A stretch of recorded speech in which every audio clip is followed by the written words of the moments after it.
let's get into this. Today we're diving deep into a topic that, well, it touches a lot of lives, often with really profound, lasting impact. Narcissistic mother abuse. And this isn't just, difficult family stuff. It's specific. It's this damaging emotional manipulation that can just grind down a person's sense of who they are, their self-worth. We've got some fascinating sources here, really raw, detailed insights, including reflections from an author, Claudia Reid. She connects her own experiences with this to her sci-fi writing. So our mission today, cut through the noise, pull out the key knowledge, and help you understand not just what this abuse looks like, but why it happens, how it shows up, and really importantly, how someone can start to heal, how you can reclaim your life. Yeah, and what's striking is how common some of these patterns are. Even though the experiences themselves are so deeply personal, we'll be looking at how this kind of, pervasive hatred and manipulation twists family relationships, and the huge psychological toll it takes. It really makes you ask, how can a relationship like that even exist? What are the deep mechanisms driving it? Okay, let's start there with the core relationship. The sources, they paint a chilling picture of the mother's hatred, describing it as deep, abiding, like a venomous seed planted long ago. How does that actually play out day to day? Well, it shows up as just constant disdain. Yeah. An icy whisper in interactions. Everything feels poisoned by it. And for the daughter, it's like her spirit is crushed. She's always walking on eggshells, constantly watched, fearing that anger. She's desperate for just basic love, encouragement, right? Yeah. But gets that cold, hard stare instead. It's not just a bad relationship. The sources say it's a wound that festered and grew. It poisons everything and leaves everyone scarred. That sounds incredibly painful, just constant. And the sources talk about direct verbal abuse too. The mother's voice like a venomous snake. Can you give some examples? What's the poison there? Oh, absolutely. It can be things like hissing, "It's all your fault. If you hadn't been born, I wouldn't have married your father. We'd still be happy." Or, the daughter says, "I love you." And the mother just scoffs, "Love? You don't know love. You're just selfish, spoiled." These words, they're meant to seep in, to make the daughter feel worthless, unloved, like a failure, a burden. Wow. And it gets even more complicated, right? The manipulation doesn't stop with direct attacks. That venom spreads to poison the whole family against the daughter. Exactly. That's where the isolation really kicks in. The mother whispers lies, half-truths, paints the daughter as selfish, ungrateful, undeserving, and one by one family members turn. Even the dad who might have been protective, or siblings she was close to. Suddenly she's alone, an island adrift in a sea of hatred. Heartbroken, spirit crushed. And the mother. Her victory was complete. She tore the family apart. That was the goal. So she isolates the target, but then doesn't she also turn the daughter against others? Like against the father? What are the tactics there? Yeah, that happens too. It might start subtle, your father's just too busy with work, painting him as absent. But then it escalates. She starts calling him a bad man, maybe abusive, controlling. She might even make up stories about infidelity, gambling, drinking. It drives this wedge. The daughter starts avoiding him, feels totally alone, isolated, scared. And the mother just watches, feeling satisfied. It's about breaking all support systems. And then there's that favoritism dynamic, the golden child thing. How does that mess things up for all the kids? Oh, that's a huge one. A key dynamic. Maybe the mother always wanted a son, right? So she showers him with attention, love, everything, while neglecting the daughters. And worse, she uses the son to taunt them, tells them he's better in every way. So the daughters, they feel insecure, worthless, invisible. They might even start sabotaging their own lives. But the son isn't spared either, really. He grows up spoiled and coddled, often becomes selfish and entitled. Yeah. The sources call it a cautionary tale, showing how important it is to treat all kids with love and respect, which she clearly can't do. So this behavior towards her children, what does it tell us about her? About the mother's own inner world? There's mention of intense jealousy, right? Especially if the son pulls away, maybe gets married. Right. That jealousy really reveals the cold, desolate wasteland inside her, as one source puts it. Any love she had just burns away. Her son becomes the enemy, a traitor for having another primary relationship. She gets bitter, resentful, and she loses him. Not to death, not to distance, but to her own jealousy. It just shows how destructive that jealousy is, stemming from her own brokenness. Okay, that covers a lot of the what it looks like. But why? Yeah. Why does a narcissistic mother act this way? Let's get into the narcissistic personality disorder traits, starting with the inability to apologize. Why is "I'm sorry" so impossible? Yeah, that's a big question. And it's not just being stubborn, right? It's core to the disorder, the main reason. That grandiose sense of self. They genuinely believe they're superior, infallible, so admitting fault. That directly contradicts this huge self-image they've built up. Apologizing feels like weakness, like submission. It threatens their need for control, for dominance. So it's all about protecting that image, maintaining power. Exactly. And coupled with that is a real lack of empathy. They struggle to actually feel or understand how their actions hurt others. They'll often minimize or just dismiss the pain they cause.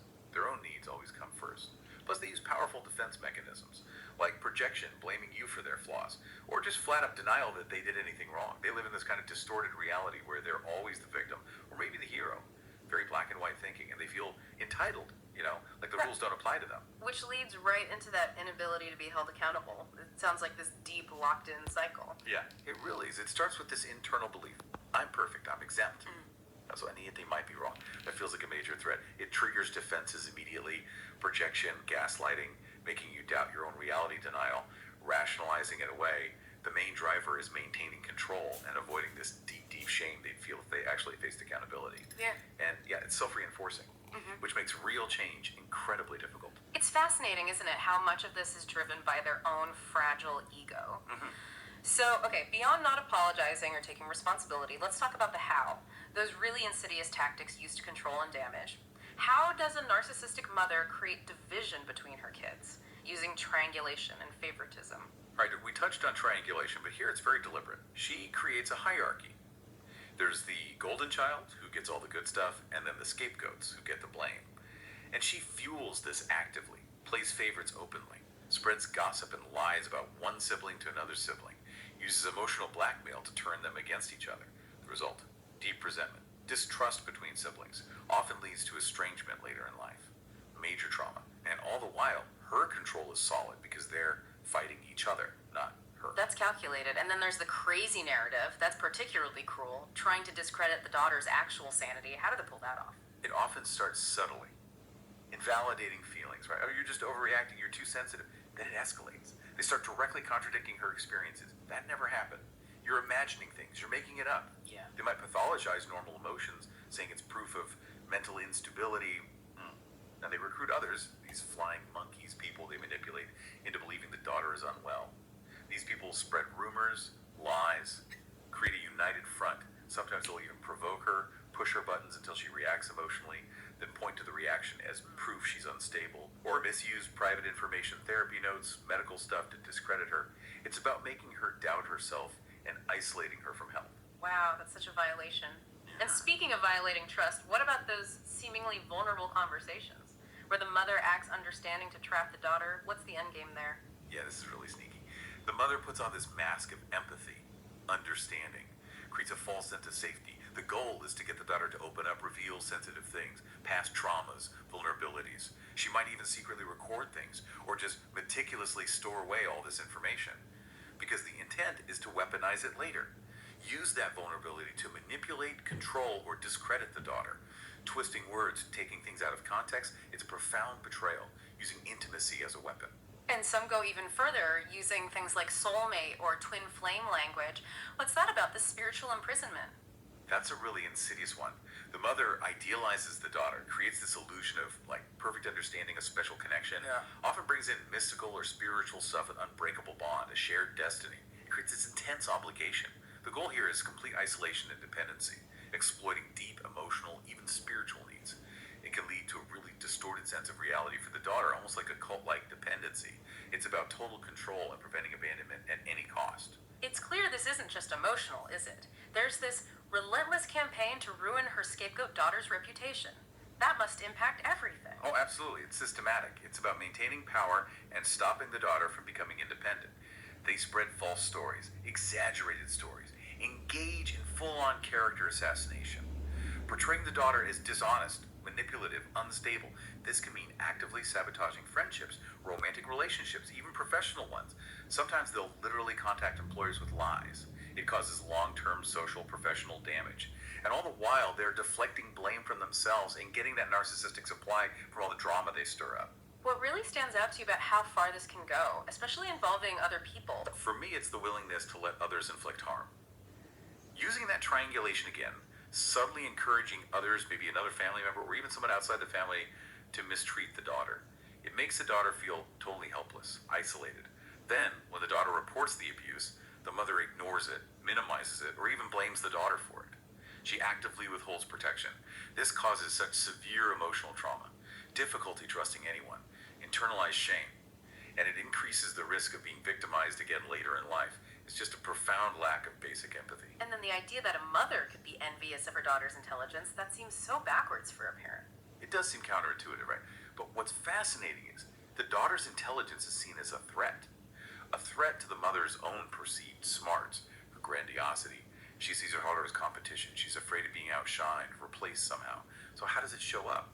Minimizing achievements, criticizing, belittling ideas, sabotaging school or career opportunities, maybe by spreading rumors, even taking credit for the daughter's work. And the terrible result for the daughter is often internalizing that self-doubt, maybe developing imposter syndrome, never feeling good enough despite her abilities. Okay, wow. This has been incredibly heavy, but so important to unpack these destructive patterns. So, for someone who's lived through this or is still caught in it or trying to heal, what does this all mean? Where do you even start to reclaim your life, your sense of self after all this? It's a journey, for sure, and it needs a few different approaches. But the very first step, maybe the most crucial, acknowledge it. Acknowledge that what you went through was abuse, and validate your own feelings. After years of being told you're wrong or crazy, just knowing your experience is real, your feelings are valid, that's foundational. Right. Recognizing it, validating yourself, that's the base. What's the next really critical step? Getting professional help is huge. Therapy, specifically with someone who understands narcissistic abuse, that's really key. A good therapist provides that safe space to process the trauma, to identify those negative thought patterns the abuse installed, and challenge them. They help you develop healthy coping skills and, crucially, start to rebuild that sense of self that got dismantled. It's an investment in yourself, but it's often essential for real recovery. Okay, so therapy is key. What about practical things? Steps someone can take day to day to protect themselves, get some control back. Boundaries, healthy boundaries, are absolutely essential. This means figuring out clearly what behavior you will and won't tolerate, then communicating those boundaries assertively. And this is the hard part, consistently enforcing them. No wavering. For some people, that might mean limiting contact, or even going no contact, if that's what needed for self-preservation, especially if the abuse is ongoing. And if you do have contact, techniques like the gray rock method can help. Basically, making yourself boring, unresponsive, uninteresting to her. It cuts off that narcissistic supply she craves. That makes sense. Taking back agency by controlling the interaction. What about the inner work? Healing those deep emotional wounds. How do you undo that kind of damage? Yeah, that's the deep work, isn't it?